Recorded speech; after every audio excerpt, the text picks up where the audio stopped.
Funk here with a classic revolver review. Today we're going to be looking at the Smith & Wesson Highway Patrolman. Now specifically, the revolver that I have here is a Model 28-2 Highway Patrolman. Now if you're not familiar with this revolver, it actually first was unveiled back in 1954, and it was intended as a lower cost alternative to Smith & Wesson's then flagship .357 Magnum revolver. And the nice thing about the Highway Patrolman is it retained all of the strength and all of the performance of the .357 Magnum revolver, which, by the way, in 1957 became known as the Model 27.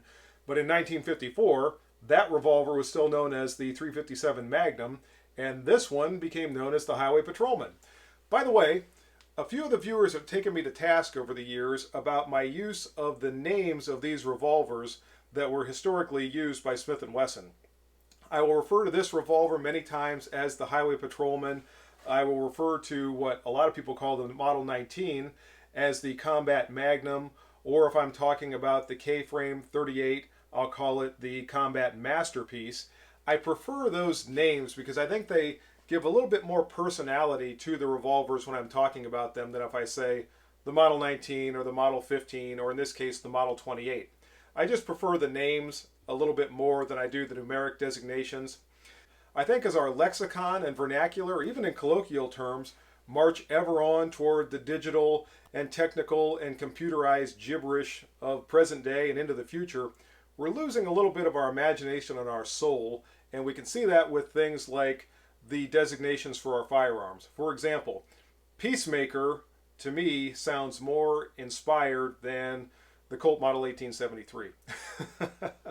But that's just me, and I'm just explaining why it is you'll hear me use the names of these revolvers as I talk about them. Now, back to the Highway Patrolman.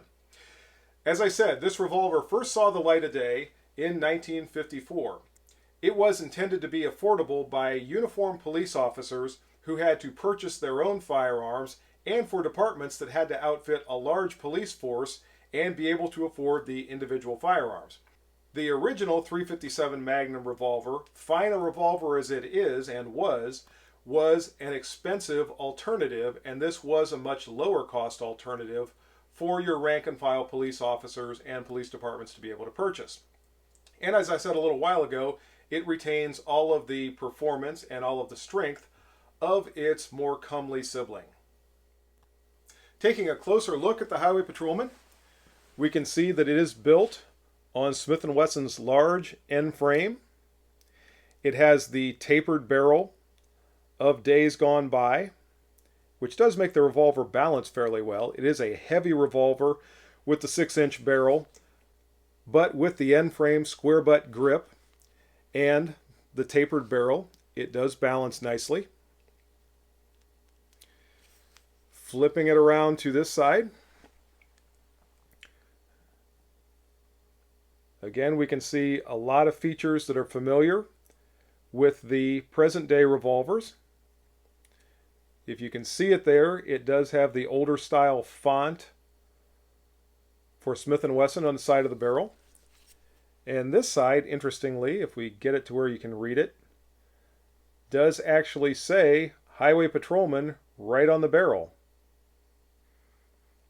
So we could look in the cylinder cutout and see the Model 28-2, or we could just go by its name on the barrel and call it the Highway Patrolman. As I mentioned previously, the Highway Patrolman is chambered, or was chambered, for the .357 Magnum cartridge. As such, as most of us already know, it is perfectly safe to fire with the .38 Special cartridge. And in the days when this revolver was issued to and carried by police officers, many times training was done with the lower price .38 Special ammunition, and the full power .357 Magnum ammunition was used on duty. That practice was eventually discontinued by police agencies because it led to some problems with officers when they fired the full power ammunition in their revolvers. They were not used to the recoil impulse, they did not shoot that as well, and it became common practice for police departments to train with ammunition that had similar recoil impulse to the full power ammunition that they carried on duty. However, as a non-police firearm, as something to use in the field for other shooting duties, it is perfectly fine to fire the .38 special ammunition in your Model 28 revolver or your Highway Patrolman. Or you can fire the full power .357 Magnum ammunition. I don't know how many rounds of .357 Magnum ammunition it would take to wear out an end-frame revolver, but it would be a lot. Probably sooner you would start to have timing issues or some other problems with it before you would actually wear out your end-frame .357 Magnum. In 1954, when the Highway Patrolman was first introduced, the .357 Magnum cartridge was, at that time, still the most powerful revolver cartridge in use. Now, a year or two later, it was eclipsed considerably by the arrival of the .44 Magnum cartridge. But at the time, this was still the most powerful revolver cartridge that someone could use. And combining that with an affordable revolver platform, and really the only difference between the more elaborate Model 27 or .357 Magnum revolver and the Highway Patrolman or Model 28 is in the finish. And as you can see, the finish by today's standards really isn't all that bad. It is not the high luster bluing of the Model 27, but again, there is definitely some luster there. It's more of a matte finish. It doesn't have the high degree of polishing that the more expensive Model 27 had, and it didn't have the sights that the Model 27 had. Otherwise, all of the rest of the features of the Model 27 are included in the Model 28.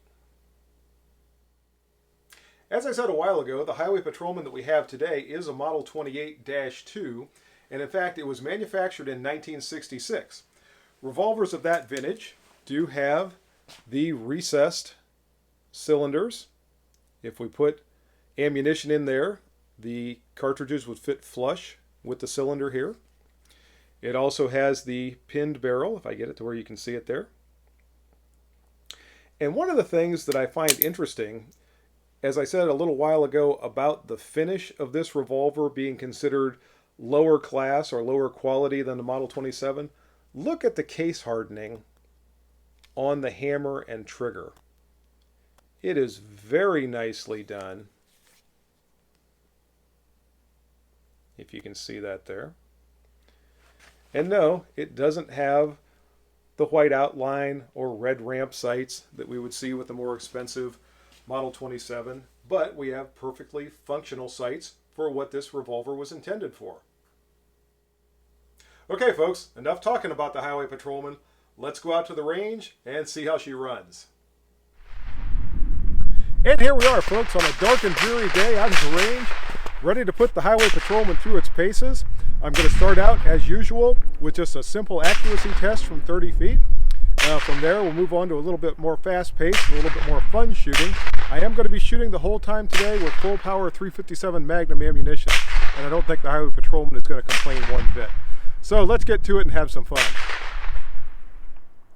And we are loaded up and ready to go with the accuracy test. So let's see how the Highway Patrolman does.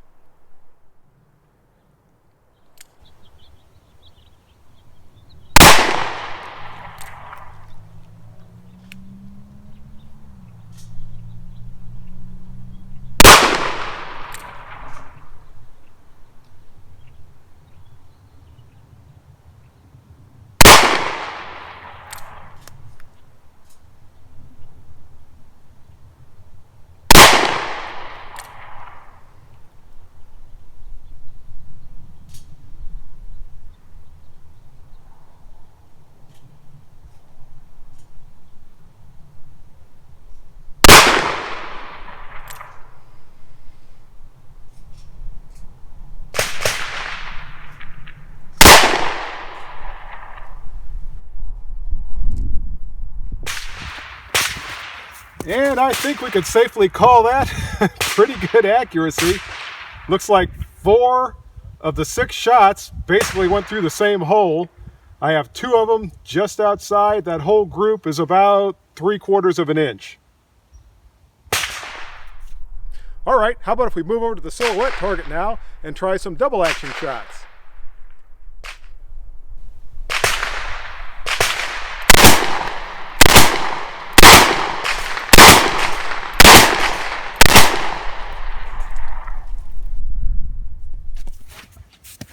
Well folks, I think our friend here would have pretty much given up any thoughts of evil ways after 6 full-power 357 Magnums perforated his chest cavity.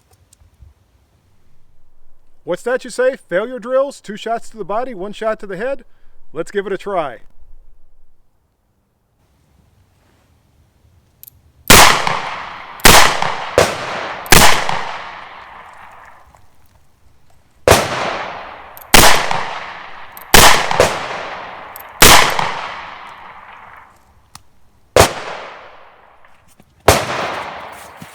And much as with our last drill, folks, I think this person is done, especially with those 2 shots right there.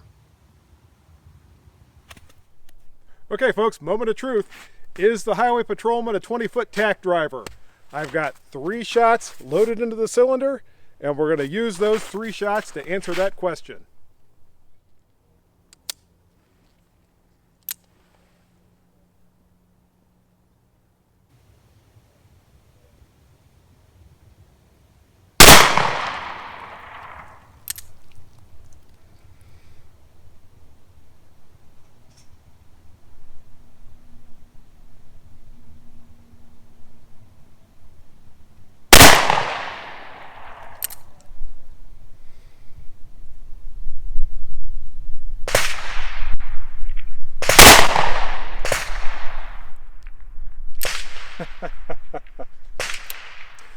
Well, folks, I think the highway patrolman is a tack driver. I'm just not today. Folks, these old end-frame 357 Magnum revolvers really are tremendous firearms. Whether it is the more elaborate Model 27, which is a fine firearm in its own right, or the Model 28, which, if you happen across a good one, don't shy away from it, because they are every bit the performer that the Model 27 is, even if they don't have quite all of the embellishments. So that's the video for today. I hope you enjoyed it. If you have any questions or comments, be sure to leave those below. And as always, until next time, good shooting. Bye-bye.